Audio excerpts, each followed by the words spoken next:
My story starts in a busy home where affection was plentiful, although not always shared equally. My name is Monica. The incessant patter of tiny feet, cries, and laughter filled our home as I grew up. Being the second oldest, I was surrounded by my two younger sisters, Emma and Lily, who entered our family while I was already in my early teens, and my brother Jake, who was only a year older than me. I was taught the art of responsibility at a young age. I was frequently in our small kitchen helping Mom make dinner or in the living room holding a fussy Emma or Lily while other kids my age were out playing. It wasn't always easy, but it taught me invaluable lessons about compassion and hard work. Our parents, John and Sarah, were hardworking individuals who dreamed of giving us a better life than they had.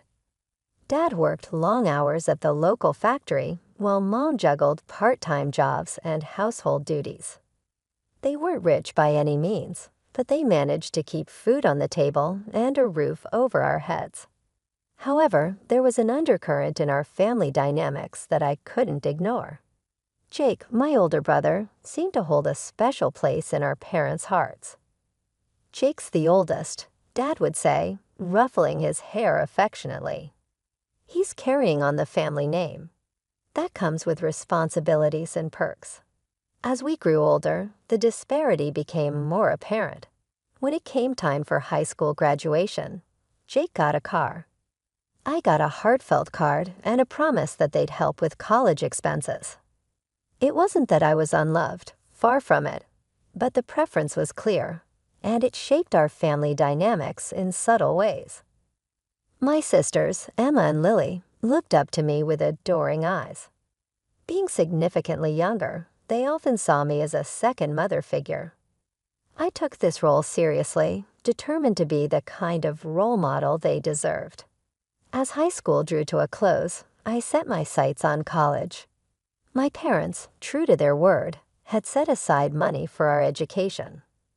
It wasn't enough to cover everything, but it was a start. I chose to study finance, a practical field that I hoped would lead to a stable career.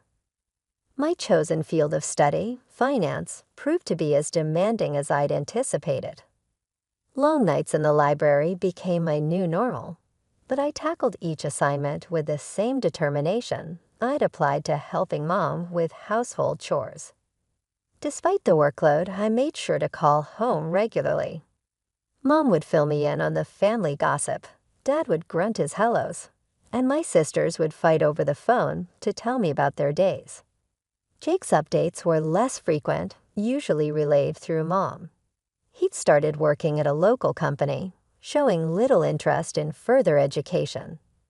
Our parents, especially Dad, seemed pleased with his progress. "Your brother's really finding his feet in the business world," Dad would say during our infrequent conversations. "He's got a knack for it." I'd murmur my agreement, pushing down the small spark of competitiveness that flared up. This wasn't a race, I reminded myself. We each had our own paths to follow. As the years passed, I threw myself into my studies and part-time jobs, determined to make the most of the opportunity my parents had given me.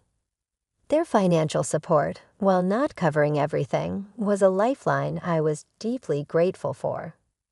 I knew the sacrifices they were making to keep me in school, and I was determined not to let them down. Graduation day arrived before I knew it. As I stood in my cap and gown, diploma in hand, I scanned the crowd for my family. There they were, Mom and Dad beaming with pride, Emma and Lily waving enthusiastically, and even Jake had made it, standing a bit apart with a half-smile on his face. After the ceremony, Mom hugged me tight. "We're so proud of you, honey," she said, her eyes glistening. Dad nodded, patting my shoulder awkwardly but affectionately. "You've done well, Monica. Now it's time to make your mark in the world." As we celebrated over dinner, I shared my plans to stay in the city and start my career. A part of me had considered returning home, but the opportunities here were too good to pass up. My entry-level position at a financial firm demanded long hours. Visits home became less frequent, limited to major holidays and the occasional long weekend. But I never forgot my roots, calling regularly and sending care packages to my sisters. It was during one of my rare visits home, nearly a decade after I'd first left for college, that everything changed. I was sitting in the kitchen with Mom, catching up over coffee when my phone rang. It was my boss. "Monica, I have some news," he said, his voice unusually serious. "We're opening a new branch in your hometown, and I want you to head it up. It's a big promotion, but it would mean relocating." "Are you interested?" Yes, I heard myself say. I'm definitely interested. When I got the job offer back in my hometown, my company said they'd pay for an apartment, but Mom and Dad insisted I move back home. "Come on, Monica," Mom pleaded. "It'll be just like old times." I couldn't say no. On my first day back, I walked into our old house. It looked smaller than I remembered. Emma and Lily, now in their late teens, ran to hug me. Jake lived separately and was already engaged. Later that night, after unpacking, I sat with Emma and Lily in our old room. It felt good to be back, listening to their stories and laughing together. "So tell me about Jake's fiancée," I said. Emma and Lily shared a look. "Her name's Vanessa," Emma said slowly. "She's different." Lily nodded. "Yeah, she's from a rich family. Her dad owns the company Jake works for now." Something in their tone made me curious. Different how? They didn't say much more, just shrugged and changed the subject. I decided to drop it for now. The next few weeks were busy. I started my new job, setting up the branch office. It was hard work, but I loved it. In the evenings, I'd help Emma and Lily with homework or chat with Mom while she cooked dinner. One Sunday, we were all sitting around the table when the doorbell rang. Mom jumped up to answer it. "It's Jake and Vanessa," she called out. I stood up, eager to see my brother and meet his fiancée. Jake walked in first, looking sharp in a suit. Behind him was a tall, slim woman with perfect hair and clothes that probably cost more than my monthly rent. Vanessa looked around our house like it was beneath her. "Oh, how quaint," she said, picking up one of Mom's knickknacks. I watched, confused, as Mom and Dad fussed over her. They kept asking if she needed anything, apologizing for the smallest things. Emma and Lily were quiet, eyes down. When Vanessa made a nasty comment about Lily's clothes, I'd had enough. I pulled Emma aside. "What's going on?" I whispered. "Why is everyone letting her act like this?" Emma sighed. "Jake works for her dad now. It's a big deal. Mom and Dad are scared if we upset her. Jake might lose his job." I was shocked. This wasn't the family I knew. We'd never let anyone treat us like this before. Things got worse at dinner. Vanessa started on me, making snide remarks about my job and clothes. I saw red. "Look," I snapped. "I don't know who you think you are. But in this house, we treat each other with respect. If you can't do that, maybe you should leave." The room went silent. Vanessa's face turned ugly. She stood up, grabbed her purse, and stormed out. Jake followed, looking torn. As soon as they left, Mom and Dad rounded on me. "Monica, how could you?" Mom cried, "You know how important this is for Jake." Dad looked disappointed. "You need to control your temper. This could ruin everything for your brother." I couldn't believe what I was hearing. They kept at it, begging me to apologize, to be the bigger person. Finally, just to shut them up, I agreed to try and make peace with Vanessa. The weeks flew by, and suddenly Jake's wedding was all anyone could talk about. Vanessa took charge, bossing everyone around like she was running a military operation instead of planning a party. She dragged us to endless dress fittings. insisting we buy expensive gowns that match the venue's aesthetic. When I suggested something more affordable, Vanessa just laughed. "Oh, Monica," she sneered, "we can't have you looking cheap at my wedding, can we?" The bachelorette party was next on her list. Vanessa handed out a minute-by-minute schedule, complete with mandatory activities and outfit changes. It was ridiculous, but Mom kept giving me these pleading looks, so I bit my tongue. Then came the bombshell. Vanessa wanted us to dance at the wedding. Not just a simple waltz, mind you. No, she was planning a full-on performance. "It'll be the highlight of the reception," she gushed. "You'll all look so cute." My stomach dropped. I hurt my back years ago in a car accident. Dancing wasn't really my thing anymore, but I figured, how bad could it be? Turns out, pretty bad. I showed up at the dance studio, and the choreographer started talking about splits and lifts and all sorts of crazy moves. Vanessa was there, barking orders like a drill sergeant. "Come on, ladies, put your backs into it." I pulled out my phone, thinking I'd recorded it to practice later, but as I watched, I realized there was no way I could do this. It was way too much. "Hold on," I said. "This is insane. We're not circus performers. I can't do these moves." Vanessa's face turned ugly. "What do you mean you can't?" "Of course you can. Stop being difficult." "Monica," I stood my ground. "No, I mean it. I have an old back injury. This kind of dancing isn't possible for me." That's when Vanessa really lost it. She started yelling, throwing around words I won't repeat. Then she hit me with this jam. "Fine, if you won't dance. You owe Jake $3,500 as a wedding gift. It's only fair since you're ruining my special day." I was speechless. I looked at Emma and Lily, hoping they'd back me up, but they just stared at the floor, Mom's warnings clearly ringing in their ears. That was it. I'd had enough. "You know what, Vanessa? Keep your damn dance. I'm out of here." I stormed out of the studio, my hands shaking as I clutched my phone. The video of that disastrous rehearsal was still recording. As I walked home, my mind raced. What was I going to do now? How had things gotten this messed up? I burst through the front door, still fuming from the dance rehearsal fiasco. Mom and Dad were in the living room, and they could tell something was wrong.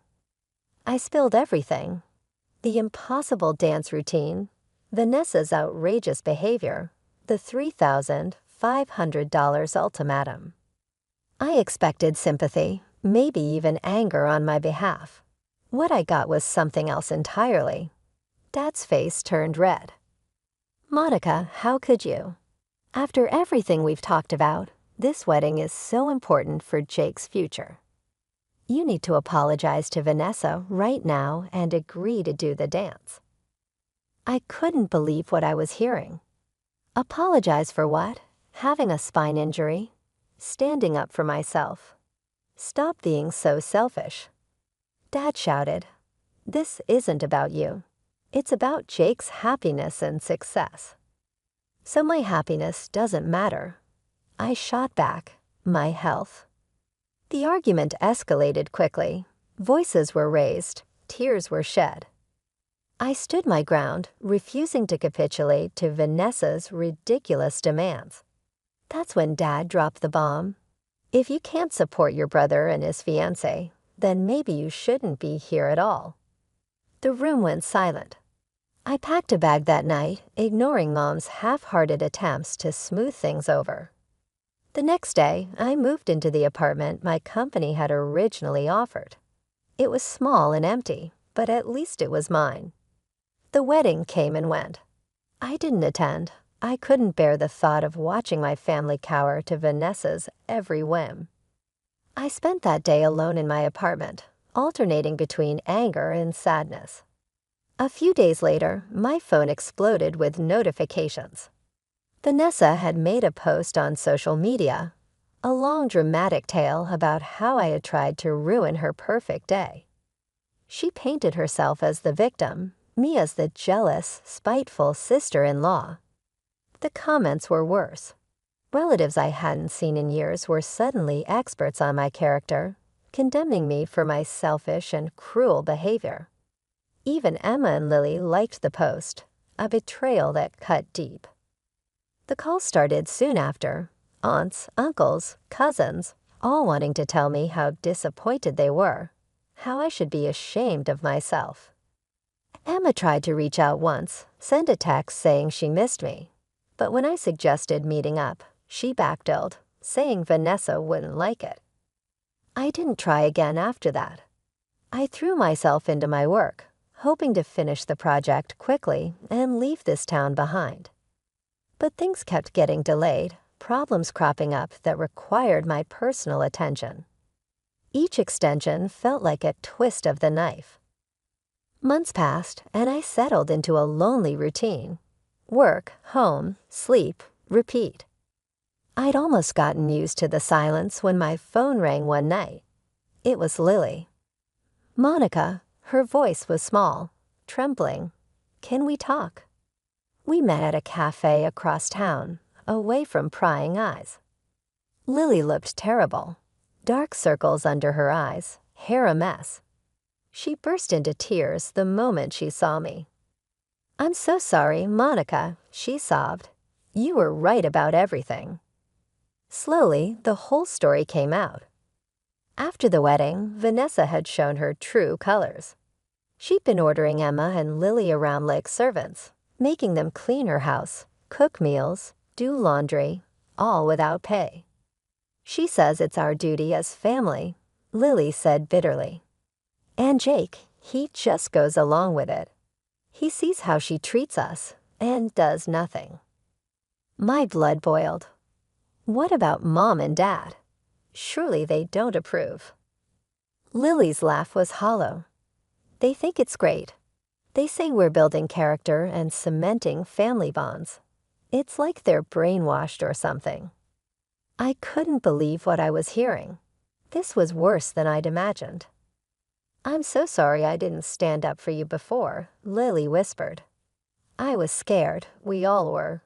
But now I can't take it anymore. Please, Monica, help us." The next day, I marched over to our parents' house. Mom answered the door, her smile fading when she saw me. "Monica, what are you doing here?" I pushed past her into the living room.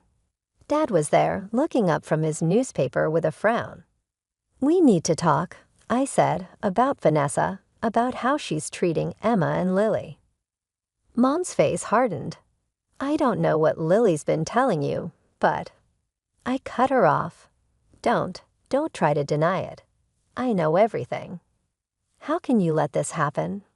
They're your daughters." Dad stood up, his voice cold now. "You listen here, Monica. Vanessa is family now. She's given Jake opportunities we could only dream of. If the girls need to pitch in a little, that's a small price to pay." I couldn't believe what I was hearing. A little. She's treating them like slaves, and you're okay with this. "You're exaggerating," Mom said weakly. "The girls are fine. They're just." "Just what, Mom?" "Just being abused by their sister-in-law while their parents look the other way." Dad's face turned red. "That's enough. I won't have you coming in here stirring up trouble. Vanessa is Jake's wife. She's wealthy, connected. She can give this family a future. If you can't accept that, then maybe you're not really part of this family anymore." The words hit me like a physical blow. I stared at them, these strangers wearing my parents' faces. "So that's it," I said quietly. "You're choosing money over your own children." Mom wouldn't meet my eyes. Dad just glared. "Get out," he said. "And don't come back until you're ready to apologize to Vanessa and Jake." I left, my legs shaky, my heart breaking all over again as I walked away from my childhood home. I realized a hard truth. I couldn't change their minds. They were too far gone, too seduced by the promise of wealth and status. But I couldn't abandon Emma and Lily. Somehow, someway, I had to find a way to help them, to save them from Vanessa, from our parents' willful blindness, and from the fate they seemed determined to accept. That day started like any other. I was preparing for a big meeting, reviewing notes and straightening my jacket. Then I saw the name on the guest list. Robert Thompson, CEO of Thompson Industries, Vanessa's father. My heart raced. He wouldn't know me. I'd missed the wedding, after all. But I knew him, the man whose money had torn my family apart. The meeting began, all handshakes and forced smiles. Robert didn't give me a second glance.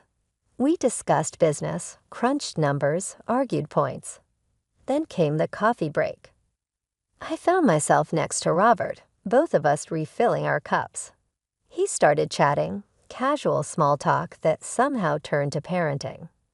You know, he said, puffing up with pride. I raised my Vanessa to be humble. I never let her flaunt our wealth. She grew up modest, well-mannered, and even married a regular guy. She respects everyone and treats them like family. Something in me snapped. Without a word, I pulled out my phone and hit play on a video I'd almost forgotten about. There was Vanessa, red-faced and screaming at the dance rehearsal. "You stupid scum," she shrieked on screen. "Pay $3,500 or get out. I won't have you ruining my wedding." The color drained from Robert's face. He watched horrified as his daughter berated me, my sisters, and the other bridesmaids. When it ended, silence. "I had no idea," Robert whispered. "She's always so polite around me." I thought I believed. I steeled myself for anger, for him to storm out. Instead, he looked at me, eyes pleading. "Please," he said, "tell me everything." So I did. The cruel comments, the forced labor, the way she turned my family against me. With each word, Robert seemed to age years. "I'm so sorry," he said when I finished. "I failed as a father. Please let me try to make this right." Before I could respond, he was on his feet. "Come with me," he said. Now we drove to Jake and Vanessa's house in silence. Robert's knuckles were white on the steering wheel. The scene inside was worse than I'd imagined. Emma was there, wearing a maid's uniform, scrubbing floors. Vanessa lounged on the couch, barking orders. Robert exploded. "Vanessa, what is the meaning of this?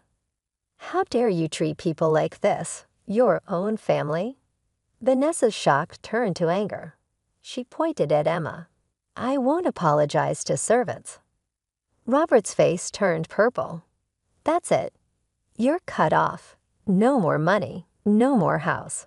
I'm ashamed to call you my daughter." Jake tried to intervene. "Sir, please, the girls don't mind helping out." "It's no big deal." Robert rounded on him. "And you're letting your wife abuse your sisters. You're fired. Both of you. Out of my sight." He turned to me and Emma, his voice softening. "I'm so sorry for everything.